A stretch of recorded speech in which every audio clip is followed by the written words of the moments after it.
The parable of the lost son primarily teaches about God's boundless love and forgiveness, especially for those who repent and return to him. Jesus continued, "There was a man who had 2 sons. The younger one said to his father, 'Father, give me my share of the estate.' So he divided his property between them.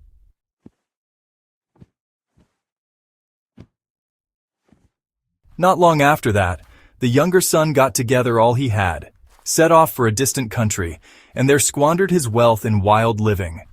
After he had spent everything, there was a severe famine in that whole country, and he began to be in need. So he went and hired himself out to a citizen of that country, who sent him to his fields to feed pigs. He longed to fill his stomach with the pods that the pigs were eating, but no one gave him anything. When he came to his senses, he said, 'How many of my father's hired servants have food to spare, and here I am starving to death? I will set out and go back to my father and say to him, Father, I have sinned against heaven and against you. I am no longer worthy to be called your son. Make me like one of your hired servants.' So he got up and went to his father. But while he was still a long way off, his father saw him and was filled with compassion for him. He ran to his son, threw his arms around him and kissed him. 'Father, I have sinned against heaven and against you. I am no longer worthy to be called your son.' But the father said to his servants, 'Quick, bring the best robe and put it on him. Put a ring on his finger and sandals on his feet. Bring the fattened calf and kill it. Let's have a feast and celebrate. For this son of mine was dead and is alive again. He was lost and is found.' So they began to celebrate.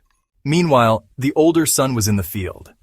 When he came near the house, he heard music and dancing. So he called one of the servants and asked him what was going on. 'Your brother has come, and your father has killed the fattened calf because he has him back safe and sound.' 'Look, all these years I've been slaving for you and never disobeyed your orders. Yet you never gave me even a young goat so I could celebrate with my friends. But when this son of yours who has squandered your property with prostitutes comes home, you kill the fattened calf for him.' 'My son, you are always with me, and everything I have is yours. But we had to celebrate and be glad, because this brother of yours was dead and is alive again. He was lost and is found.'" The story illustrates God's desire to reconcile with individuals who have strayed, and his joyful celebration upon their return. The parable also highlights the importance of forgiveness and understanding in human relationships.